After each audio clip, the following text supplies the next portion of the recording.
महादेव के 13 रहस्यमय विचार हैं जो हम आपको वीडियो के माध्यम से बताने जा रहा हूँ। आज से 15 से 20 हजार वर्ष पूर्व वराह काल की शुरुआत में दो ने धरती पर कदम रखे थे। तब उस काल में धरती हिमयुग की चपेट में थी। उस दौरान भगवान शंकर ने धरती के केंद्र कैलाश को अपना निवास स्थान बनाया। विष्णु ने समुद्र को और ब्रह्मा ने नदी किनारे को अपना स्थान बनाया था। पुराण कहते हैं कि जहाँ पर शिव विराजमान है उस पर्वत के ठीक नीचे पाताल लोक है, जो भगवान विष्णु का स्थान है। शिव के आसन के ऊपर वायुमंडल के पार क्रमशः स्वर्गलोक और फिर ब्रह्मा जी का स्थान है, जबकि धरती पर कुछ भी नहीं था। इन तीनों से सब कुछ हो गया। भगवान शिव दुनिया के सभी धर्मों का मूल है। शिव के दर्शन और जीवन की कहानी दुनिया के हर धर्म और उनके ग्रंथों में अलग अलग रूपों में विद्यमान है। भगवान शिव के अनमोल वचनों को आगम ग्रंथों में संग्रहित किया गया है। आगम का अर्थ ज्ञान अर्जन।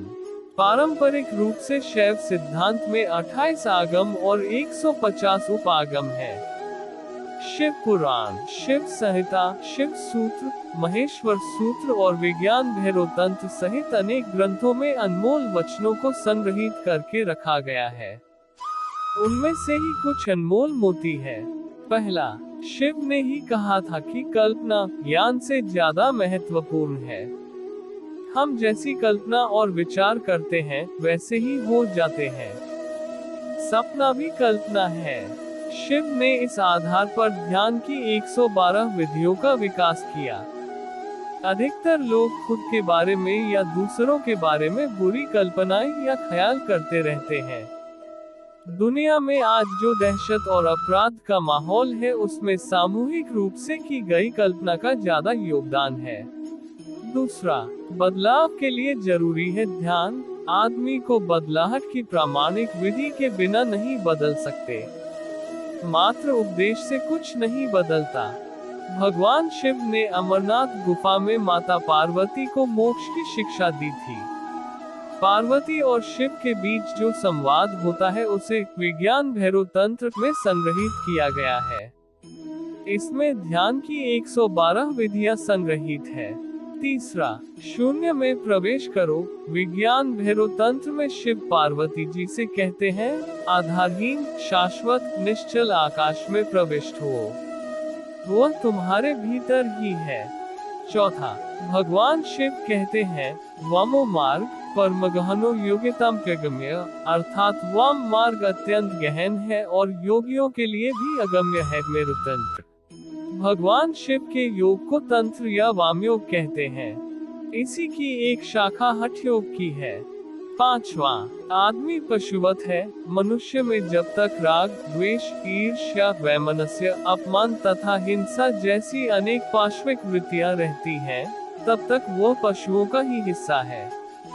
पशुता से मुक्ति के लिए भक्ति और ध्यान जरूरी है। भगवान शिव के कहने का मतलब यह है कि आदमी एक अजायब घर है।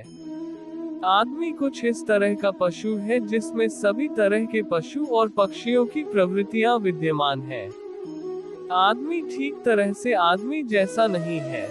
आदमी में मन के ज्यादा सक्रिय होने के कारण ही उसे मनुष्य कहा जाता है, क्योंकि वह अपने मन के अधीन ही रहता है। छठा, मरना सीखो। यदि जीवन में कुछ सीखना है तो मरना सीखो। जो मरना सीख जाता है वही सुंदर ढंग से जीना जानता है। सातवां, गायत्री मंजरी में शिव पार्वती संवाद आता है जिसमें भगवती पूछती है, हे देव आप किस योग की उपासना करते हैं जिससे आपको परम सिद्धि प्राप्त हुई है। उन्होंने उत्तर दिया, गायत्री ही वेद माता है और पृथ्वी सबसे पहली और सबसे बड़ी शक्ति है। वह संसार की माता है। गायत्री भूलोक की कामधेनु है। इससे सब कुछ प्राप्त होता है। ज्ञानियों ने योग की सभी क्रियाओं के लिए गायत्री को ही आधार माना है। आठवां, जीवन को सुखमयी बनाने के लिए भोजन और पान पेट से उत्पन्न उल्लास, रस और आनंद से पूर्णता की अवस्था की भावना भरें, उससे महान आनंद होगा। या अचानक किसी महान आनंद की प्राप्ति होने पर या लंबे समय बाद बंधु बांधव के मिलन से उत्पन्न होने वाले आनंद का ध्यान कर तल्लीन और तन्मय हो जाए।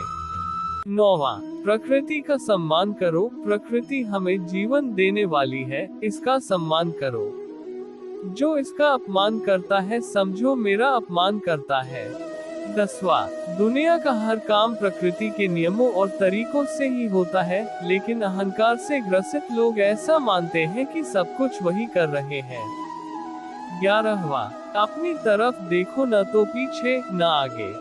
कोई तुम्हारा नहीं है, कोई बेटा तुम्हें नहीं भर सकेगा, कोई संबंध तुम्हारी आत्मा नहीं बन सकता, तुम्हारे अतिरिक्त तुम्हारा कोई मित्र नहीं है।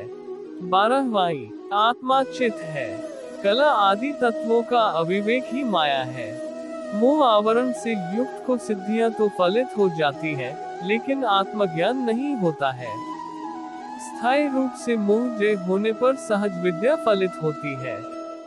ऐसे जागृत योगी को सारा जगत मेरी ही किरणों का प्रस्फुरण है, ऐसा बोध होता है। 13वां, अपनी जागरूकता का विस्तार करो। अन्य प्राणियों के शरीर में अपनी जागरूकता का विस्तार करके महसूस करो कि वे क्या सोचते हैं। अपने शरीर की जरूरतों को एक तरफ छोड़ दो। दोस्तों, अगर वीडियो अच्छा लगे तो वीडियो को लाइक और चैनल को सब्सक्राइब करें। धन्यवाद।